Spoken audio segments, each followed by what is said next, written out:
নাসিবের অঙ্কটা তোমরা কিন্তু টাইম পেলে অনেকেই সলভ করে নিতে পারবে, কিন্তু খুব সহজভাবে পুরোটা না সলভ করে আমরা কিভাবে ট্রিক সহ আনসার করতে পারি সেটাই কিন্তু শিখে নেব। অলোক, গীতা এবং সুরেশ একটা বিজনেস স্টার্ট করছে। অলোক প্রথমে কত টাকা ইনভেস্ট করছে? অলোক বিজনেসটা স্টার্ট করছে 56,000 টাকা দিয়ে। এই তিনজনেরই যেহেতু তিনটে করে জিরো আছে, তাই জন্য এই ক্যাপিটাল থেকে তিনটে করে জিরো বাদ দিয়ে শুধু লেখো 56। যেহেতু আমাদের রেশিও বের করতে হবে, আগে থেকেই জিরোগুলো ক্যান্সেল আউট করে দাও।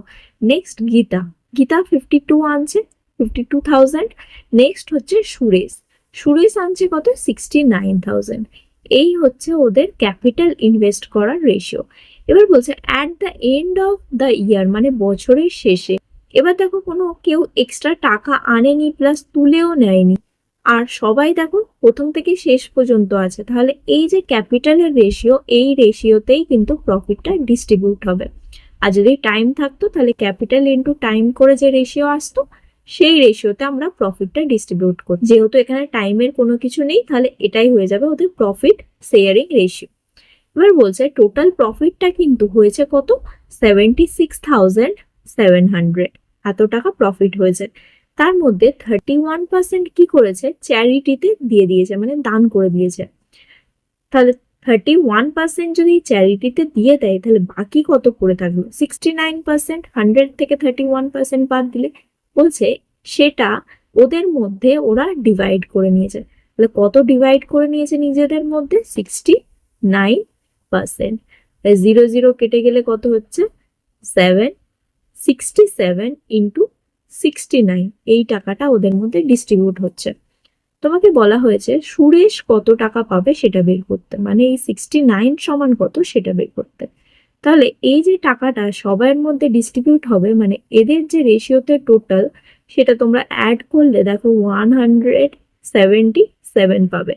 এই 177টা হচ্ছে এই টোটালটার ভ্যালু, আর তোমাকে বের করতে হবে 69-এর। তাহলে যেটা আছে সেটা দিয়ে ভাগ করো, যেহেতু এটা 177 এর ভ্যালু, তাই জন্য 177 দিয়ে ভাগ করো, আর যেটাতে নিয়ে যেতে হবে, মানে যেটা বের করতে হবে, সেটা দিয়ে গুণ করো। এবার পুরোটা ক্যালকুলেট করার আগে শুধুমাত্র ডিনোমিনেটরটা দেখো কোনো 3 বা 9 দিয়ে কাটছে কিনা। 7 + 7 + 1 মানে 15। 15 তো 3 দিয়ে কাটবে, তাহলে এটাকে তোমরা 3 দিয়ে কাটতে পারবে, আর এখানেও এটা 3 দিয়ে এটাকে 3 দিয়ে কাটলে হবে 23, আর এটাকে 3 দিয়ে কাটলে কত হচ্ছে? 59।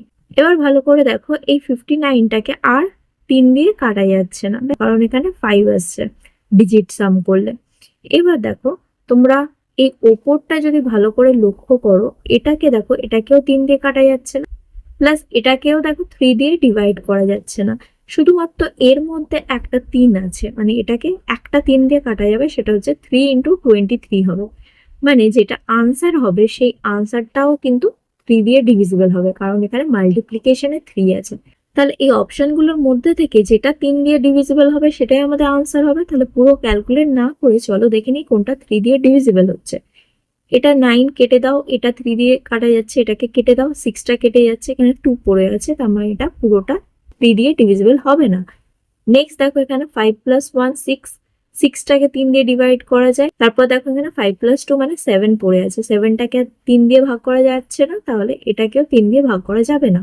নেক্সট দেখো এটাকে দেখো 3টা ক্যান্সেল করে দাও, 3 দিয়ে ভাগ করা যাবে, 6টা ক্যান্সেল করে দাও, 3 দিয়ে ভাগ যাচ্ছে, 2 + 1 3, তার মানে এটা 3 যেহেতু আসছে, তাহলে 3 দিয়ে পুরোপুরি ভাগ করা যাচ্ছে, তাহলে এটা আমাদের আনসার হতে পারে। তার আগে অপশন নম্বর 4টা দেখে নাও। নেক্সট এখানে দেখো ডিজিট সাম করলে এখানে 7 + 2 9, এখানে 7 + 2 9, তার মানে আলটিমেটলি তোমার এখানে ডিজিট সাম কত আসবে? 9। তার মানে এই নাম্বারটা শুধু 3 দিয়েই ভাগ যাবে না, এটা কিন্তু 9 দিয়েও ভাগ যাবে। তুমি বলতে পারো যে এটা তো 3 দিয়ে ভাগ যাচ্ছে, তাহলে এটাও আনসার হতে পারে, কিন্তু এটা 9 দিয়েও ভাগ যাচ্ছে। কিন্তু এখানে আমাদের নিউমারেটরে শুধুমাত্র 3 আছে, 9 দিয়ে ডিভিজিবল হবে না আমাদের আনসার, তাহলে এটাও আমাদের আনসার হবে না। তাহলে আলটিমেটলি আমাদের অপশন 3টা কারেক্ট আনসার হয়ে যাবে। এইভাবে তোমরা আনসারটা মার্ক করতে পারবে। যদি এইরকম ভিডিও তোমাদের পছন্দ হয়ে থাকে আর এরকম আরও নতুন নতুন ভিডিও পেতে চাও, তাহলে লাইক, সাবস্ক্রাইব আর বন্ধুদের সাথে অনেক অনেক শেয়ার করার রিকোয়েস্ট রইল। দেখা হচ্ছে পরবর্তী ভিডিওতে আরও এরকম অসাধারণ ট্রিক নিয়ে। সঙ্গে থাকো, শিখতে থাকো।